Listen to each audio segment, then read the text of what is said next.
जोहार हज़ारीबाग में फैज़ अनवर आप देख रहे हैं। जोहार हज़ारीबाग लगभग 41 लोग हज उम्रा करने के लिए दम्माम सऊदी गए थे, लेकिन अभी दम्माम में फंसे हुए हैं, जिसमें 3 लोग हज़ारीबाग के चौपारण के रहने वाले हैं। सलीम, नूरजहां और शमीदा सहित पूरा परिवार उनका जो परेशान है, इसलिए क्योंकि जो एक खबर छपी है चौपारण से, बहुत ही दुखदाई खबर है। जब लोग हज उम्रा के लिए जाते हैं तो अलग अलग ट्रैवल एजेंसी जो प्रचार करते हैं उसका देख के उसको बुक करते हैं कि सारा वीज़ा टिकट सब वो लोग करवा देंगे। उनके भरोसे जो है यहाँ के लोग जाते हैं ना, यहाँ के लोगों को वहाँ का लैंग्वेज आता है, तो सब कुछ जो डिपेंडेंट होते हैं वो या तो टूर गाइड पे या फिर जो ट्रैवल एजेंसी है उस पे होते हैं। लेकिन ट्रैवल एजेंसी अगर ऐसा करेगी तो क्या बीतेगी उन यात्रियों पे। आपको बता दूँ पूरा मामला क्या है। उम्रा यात्रा के लिए सऊदी अरब गए चौपारण के 3 लोग सलीम खान, नूरजहां खातून और शमीदा खातून सहित कुल 41 यात्री पिछले 3 से 4 दिनों से दम्माम एयरपोर्ट में फंसे हुए हैं। दम्माम एयरपोर्ट के बाहर वो फंसे हुए हैं। परिजनों से संबंधित ट्रैवल एजेंसी पर गंभीर लापरवाही, धोखाधड़ी और मनमानी का आरोप लगाया है। जानकारी के अनुसार चौपारण निवासी शमशाद खान ने बताया कि सभी हज यात्रियों की बुकिंग बोकारो के एजेंट सरफराज के माध्यम से की गई है। एक एजेंट था बोकारो से जो इन लोगों का टिकट बुक कराया था। एजेंसी ने पूरे समूह को केवल वन वे टिकट देकर उम्रा के लिए भेज दिया। अब आप सोचिए, आप दूसरे कंट्री जा रहे हैं और आने का आपको टिकट नहीं दे तो आप क्या करेंगे? विदेश में आप क्या करेंगे अगर भारत के लोग दूसरे कंट्री जा रहे हैं? तो ना तो स्थानीय गाइड की व्यवस्था की गई। लोग जो वहाँ फंसे हुए हैं उन्होंने वीडियो भेजा है वहाँ से दम्माम से, और वीडियो में कह रहे हैं कि ना कोई गाइड दिया गया, ना उनको जाने का रिटर्न टिकट दिया गया और की गई, ना ही रहने खाने की उचित व्यवस्था की गई। रहने खाने की इसलिए व्यवस्था मैं बोल रहा हूँ क्योंकि जिस होटल में रुकाया गया उसका बिल नहीं दिया गया। होटल वाले बिल मांग रहे हैं लोगों से।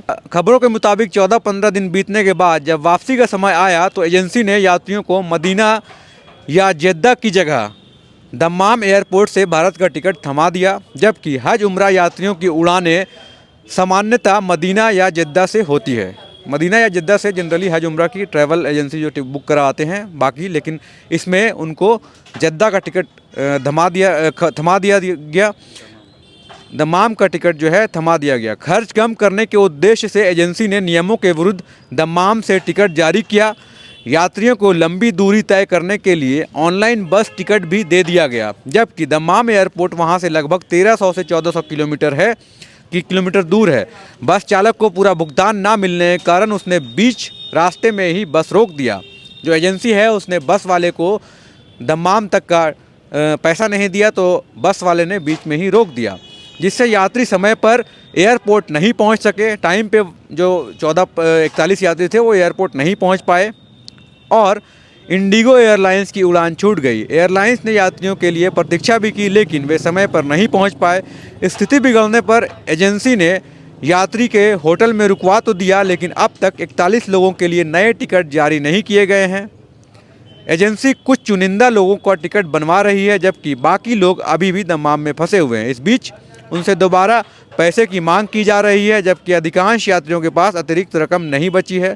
इस घटना का सबसे गंभीर पहलू तब सामने आया जब एक बुजुर्ग यात्री के साथ जा रहे उसके बेटे के वीज़ा में एजेंसी द्वारा एडिटिंग पकड़ी गई। दिल्ली एयरपोर्ट पर जांच के दौरान गड़बड़ी सामने आने के बाद बेटे को वहीं लौटा दिया गया। परिजनों ने बताया कि यदि यह छेड़छाड़ सऊदी में पकड़ी जाती तो संबंधित यात्री को कड़ी सज़ा भी हो सकती थी। तो आप देखिए, ट्रैवल एजेंसी जो है पहले ही दिल्ली से जब उनके बेटे जो लोग गए थे उनके परिवार वाले जाना चाह रहे थे तो उनके बेटे को फर्जी जो है वीज़ा थमा दिया। तो इससे ये वो लोग का आरोप है कि जो एजेंसी है ट्रैवल धोखाधड़ी कर रही हैं। तो अभी भी जो कई लोग जो हैं हज यात्रा में जाएंगे, उम्र के लिए जाएंगे और जाते भी हैं, तो जो ट्रैवल एजेंसी है उनसे सही से आप लोग बात कर लीजिए। बहुत सारे ट्रैवल एजेंट झारखंड में भी हैं, उनको भी आप देख लीजिए कौन सही है कौन नहीं है, तभी उन पर भरोसा कीजिए। क्योंकि जिस तरह से खबरें आ रही हैं, लोग फंसे हुए हैं दूसरे कंट्री में या दूसरे देश में, ये बहुत दुखदायक खबर है। और जहाँ भी आप जा रहे हैं पहले ये प्लान कर लें कि कैसे जाना है, क्या जाना है, नहीं तो इसी तरह से का धोखाधड़ी के शिकार आप भी हो सकते हैं। तो जो ट्रैवल एजेंट हैं बड़े बड़े ऐड प्रचार देते हैं कि वो बहुत सेफली जो है आपको यहाँ से ले जाएंगे, टिकट बनवाएंगे, पैसे भी ले लेते हैं, किस होटल में रुकवाएंगे, कैसे वापस लाएंगे, सब उनकी जिम्मेदारी होती है, क्योंकि आप नए जगह पे होते हैं, आप उन पे भरोसा करके जाते हैं, पूरा परिवार उम्रा हज करने के लिए जाता है।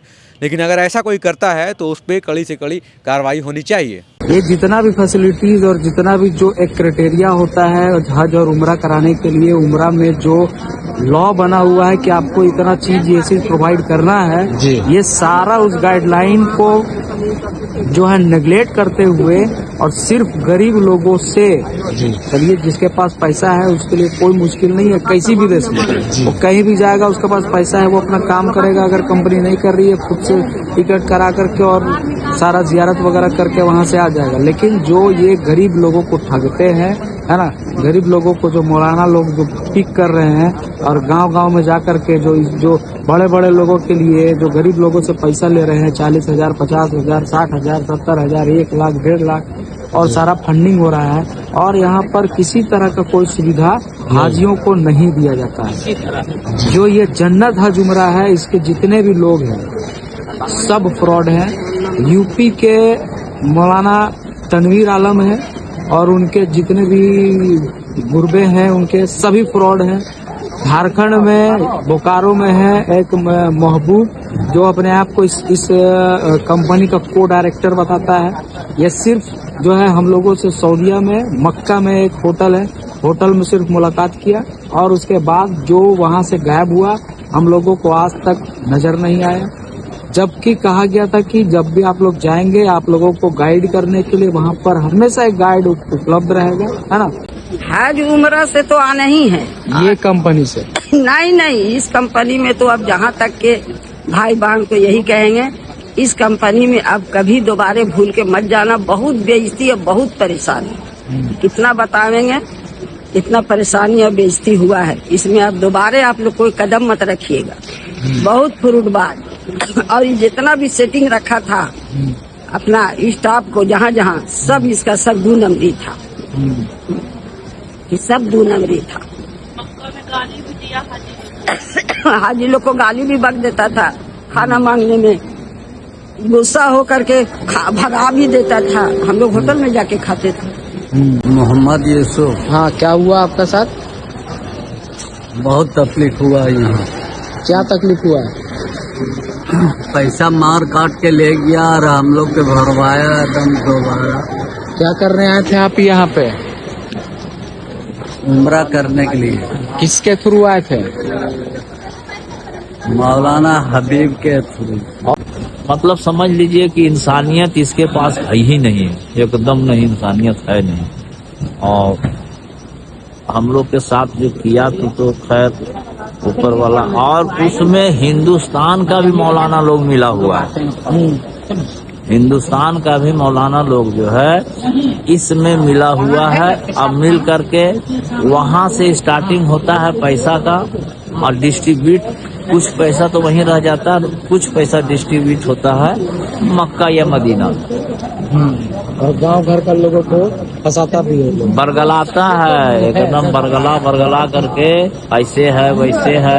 हमरे जैसा आदमी, हम सेल टैक्स में अन्वेषण ब्यूरो में थे, हमरे जैसा आदमी को इतना चूना लगाया कि हमको मोबाइल में खाना दिखाया और ये दिखाया और वो दिखाया, एक पैसा उसका सच्चाई नहीं है।